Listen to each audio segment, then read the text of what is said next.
नमस्कार दोस्तों, स्वागत है आपका। आज जो विषय पर हम बात करने वाले हैं वो ये है कि क्या हमारे अच्छे कर्म जो होते हैं, जो जीवन में हम अच्छे कर्म करते हैं, क्या वो विफल होते हैं, क्या वो वेस्ट हो जाते हैं। ये जो सवाल है वो बहुत लोगों के मन में आता होगा। क्योंकि हमारे जीवन में हम बहुत सारे कुछ अच्छे कर्म करने की कोशिश करते हैं। कोई हमारा बुरा करे फिर भी हम उसको कभी कभी कुछ बुरा नहीं कहते, मन से जाने दो, उसके कर्म वो भोगेगा। फिर भी कभी ना कभी हमारा ही कुछ बुरा होता रहता है। हाल ही में एक इंसान थे और मैं उनको थोड़ा बहुत जानता हूँ। उन्होंने ऐसा किसी का बुरा करने वाले नहीं थे वो, और बुरा सोचने वाले भी नहीं थे, लेकिन उनके साथ मैं आजकल 4-5 साल से जब मैं उनके जानता हूँ तो वो उनका बुरा ही होते जा रहा है, बुरा ही होते जा रहा है। तो ऐसे वक्त में उन्होंने ही मुझसे हाल ही में बात करते हुए कहा कि हम जो भी अच्छा कर्म करते हैं लगता है कि वो वेस्ट ही जाता है, उसका कोई भी फल हमें नहीं मिलता। तो सोचा कि मैं इस विषय में आपसे बात करने की कोशिश करूं।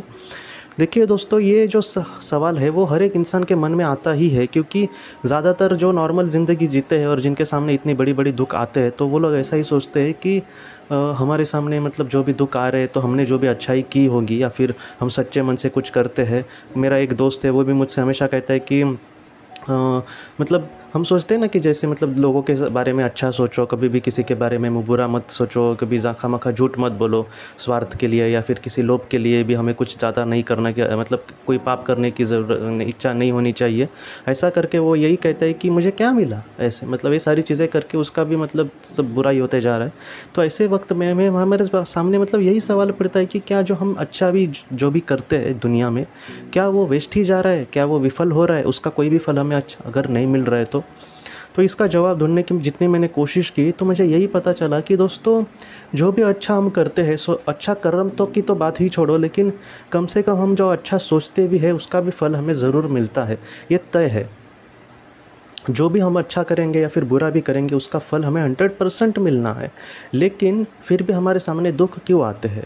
तो इसका जवाब दोस्तों वही है जो पहले का मैंने आपको बहुत बार कहा है कि अगर हम इस दुनिया में जो भी चयन किया है हमारी आत्मा ने, और उसने जिस दुख का चयन करने की कोशिश की होगी या फिर जिस दुख का चयन करने का उसने चुनाव किया होगा, वो दुख, वो हमारा जो भी पुण्य होगा या फिर जो भी हमारे अच्छे कर्म होगा वो कम नहीं करेगा।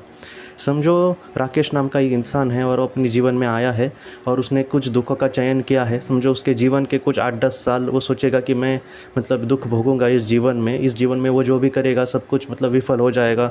जो भी करेगा उसमें वो वो नाकामयाब ही होता जाएगा। तो ऐसे वक्त में वो कितना भी अच्छा करे दुनिया में, लेकिन उस 8-10 सालों में उसका कुछ भी अच्छा नहीं होने वाला। तो ये सारी चीज़ें ऐसे ही घटित हो जाएगी। कुछ लोग ये बोलेंगे कि ये 10 साल की सिर्फ बात नहीं है, हमारी तो पूरी ज़िंदगी ही वेस्ट चली गई। मैं आपको सच कहता हूँ दोस्तों कि जो भी जिन चीज़ों ने हमें दुख दिया है, या फिर जिस चीज़ के सामने जिसकी चीज़ की वजह से हमारे सामने दुख आया, वो सारी बातें एक ना एक दिन हमें ज़रूर पता चलने वाली है, 100% पता चलने वाली है। कल अगर किसी इंसान को ये सारे जवाब नहीं चाहिए कि मेरे साथ ऐसा आखिर हुआ क्यों, फिर भी उसको वो जवाब ज़रूर मिलेंगे। तो इसके लिए हमें ज़्यादा टेंशन लेने की ज़रूरत नहीं है। और जितना हो सके दोस्तों, जो भी अच्छा कर्म है वो कभी भी वेस्ट नहीं जाएगा। मैंने आपको पहले भी कहा था कि जो भी हम अच्छा करते हैं कर्म, एक इंसान जिसके जीवन में कुछ भी अच्छा नहीं हो रहा और फिर भी वो अच्छा कर्म करता है, तो उसकी जो सोल है वो बहुत आगे जाएगी। कोई कहेगा कि हमने कहाँ पर देखा है उसकी सोल आगे जा रही है, लेकिन ये सच है दोस्तों। अगर हम संतों को देखें तो उनके जीवन में क्या ऐसा बड़ा था? क्या वो बहुत ही बड़े महलों में रहते थे, या फिर उनका सब कुछ सब कुछ उनका ठीक था? कुछ संत तो ऐसे थे जिनके जवान बच्चे इस दुनिया से चले गए। कुछ ऐसे थे संत जिनका सब कुछ लुट गया, लेकिन फिर भी वो ईश्वर के ध्यान में रहे, या फिर वो यही सोचा उन्होंने कि नहीं, जाने दो, मेरा जो नहीं था वो मेरे मुझसे छीन ही लिया जाना था, आज नहीं तो कल वो आज छीन लिया गया, लेकिन मैं ईश्वर का भजन करूँगा, या फिर मैं एक अच्छा इंसान बनने की हमेशा कोशिश करूँगा। तो जो अच्छा इंसान होता है दोस्तों, तो वो इसी तरीके से सोचता है। और मुझे लगता है कि ये जो संत है वो हमें ये सिखाते हैं कि जो भी हम अच्छा करते हैं दोस्तों, वो कभी भी विफल नहीं होने वाला, कभी ना कभी उसका फल हमें ज़रूर मिलेगा। और मैं आपको सच कहता हूँ, आप खुद अपनी ज़िंदगी को देखिए कि ऐसा मुझे नहीं लगता कि कोई इंसान होगा कि जिसके जीवन में सभी हमेशा ही कुछ बुरा होता गया। कुछ थोड़ा बहुत अच्छा होता है कभी कभी। हाल ही में एक मैडम थी, तो वो कह रही थी कि उसकी बेटी का एडमिशन था और उसके लिए तकरीबन आखिरी दिन था वो, और सारे कॉलेजेस भर गए थे, सारे बच्चों के एडमिशन हो गए थे, और उसको 1 लाख रुपए डोनेशन मांगा जा रहा था। और इसने सोचा कि जाने दो, इतनी तो वो अफोर्ड नहीं कर सकती थी। लेकिन अचानक दोस्तों, एक शाम में अचानक कोई इंसान उनके घर पे आया और उसने उसके बेटी का एडमिशन करा दिया, और बहुत ही कम रकम, वो 2-4 हज़ार रुपये सिर्फ रकम साल की उसको फ़ीस भरनी है अभी। वो उसने भी वही कहा कि जीवन में कभी कभी हम कुछ अच्छा करते हैं तो उसका कहीं ना कहीं हमें फल मिल सकता है, लेकिन हमेशा ही हमें उसका फल मिल जाएगा ऐसा नहीं है। जीवन जो है दोस्तों वो ये है कि हम जिस चुनौतियों का चयन करते हैं इस जीवन में आते समय, तो वो सारी चीज़ें हमारे सामने आएंगी ही। ऐसे वक्त में कोई पवित्र भी इंसान हो, कितना भी सातवें लोक का भी अगर वो हो, फिर भी उसके जीवन में दोस्तों ऐसी चीज़ें आएंगी ही। तो इसलिए दोस्तों हमारे जीवन में हमें मतलब जिस दुख को हम बार बार देखने की कोशिश करते हैं उसको देखने के से अच्छा हम ये है करके कि मतलब जीवन जो है उसमें दुख आने वाले ही है, ऐसा हम सोच सकते हैं। या फिर एक अच्छा कर्म करते समय रहने की कोशिश कर सकते हैं। आज मेरा ये काम नहीं हुआ तो मैं दूसरा कुछ ट्राई करते रहूँगा। एक कहते हैं ना कि ज़िद कभी भी हारने नहीं चाहिए, हमेशा जितना हो सके परिस्थिति से संघर्ष करने की कोशिश करनी चाहिए। आप यही कहेंगे कि हम परिस्थिति का संघर्ष करके अब थक गए हैं वगैरह, लेकिन मैं आपको सच कहता हूँ दोस्तों, ज़िंदगी यही है। मैंने आपको एक इंसान की भी कहानी कही थी एक बार कि जिसके जीवन में वो सारी चीज़ों में विफल ही होता गया और उसके मतलब घर वाले भी उसको ज़रा भी कीमत नहीं देते थे और वो अपनी ज़िंदगी से परेशान था, लेकिन उसने ज़िद नहीं छोड़ी और आखिरी दम तक वो हमेशा मतलब हारता ही गया ज़िंदगी से। लेकिन इस दुनिया से जब वो इस दुनिया से चला गया तब उसको बड़ी बड़ी आत्माएं लेने के लिए और आई और उसको कहा कि तुम अब कामयाब हो गए हो, क्योंकि बहुत ही अच्छे से तुमने अपने जीवन का सामना करने की कोशिश की है और इस वजह से उसके आत्मा का भी उन्नति हो गई और वो बहुत ही ऊँचे लोक पर चला गया।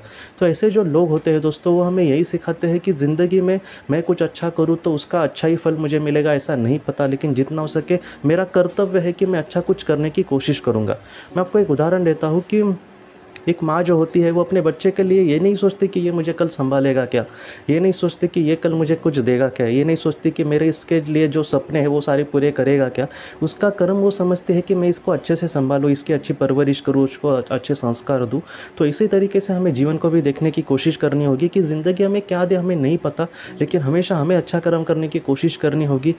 इसलिए भगवद गीता भी कहती है कि तुम फल की अपेक्षा मत करो, तुम जीवन में कुछ अच्छा करने की कोशिश करो। तो ईश्वर से मतलब ईश्वर जो हमें कहते हैं उसी तरीके से हमें जीवन में आगे बढ़ने की कोशिश करनी होगी। शुरुआत में थोड़ा सा मतलब मुश्किलें आएंगी या फिर कुछ ऐसे लोगों को तो ज़्यादा आएंगी जो हमेशा मतलब जितना हो सके मर्यादा में रहते हैं, लेकिन उनके साथ बुरा होता है, तो ऐसे लोगों को बहुत ज़्यादा परेशानी आएंगी। लेकिन मैं आपको सच कहता हूँ दोस्तों कि आपके कर्म जो है कभी भी विफल नहीं जाएंगे, कहीं ना कहीं उसका मतलब पारितोषिक हमें ज़रूर मिलेगा। लेकिन इस जीवन में दोस्तों इसी तरीके से हमें हमेशा आगे बढ़ने की कोशिश करनी होगी। और क्या पता कि ऐसा नहीं है कि अब तक हमारा बुरा ही चल रहा था मतलब कल बुरा ही होगा, कल कुछ अच्छा भी हो सकता है। रातों रात कभी कभी चीज़ें ज़रूर बदल सकती है दोस्तों। इसलिए मैं आपको हमेशा कहता हूँ कि हिम्मत मत छोड़ना, मतलब कहता ना कि श्रद्धा मत छोड़ना, आशा से जीने की ज़िंदगी की कोशिश करना कि कल कुछ अच्छा होगा। ज़रूर एक दिन ऐसा आएगा जहाँ पर हम सर उठा के और बहुत ही अच्छे से ईश्वर के साथ ज़रूर जीते होंगे और कोई भी मजबूरियाँ हमारे पीछे नहीं होंगी तो जब सिर्फ और सिर्फ दोस्तों खुशियाँ होंगी। तो इसी तरीके से हमें हमेशा जीवन जीने की कोशिश करनी होगी और जीवन का हमें सार्थक करने का हमेशा प्रयास करना होगा दोस्तों। आज के इस भाग को लेकर अगर आपके कोई भी सवाल हो तो आप ज़रूर पूछें, जितना हो सके मैं उसका आपको जवाब देने की कोशिश करूँगा।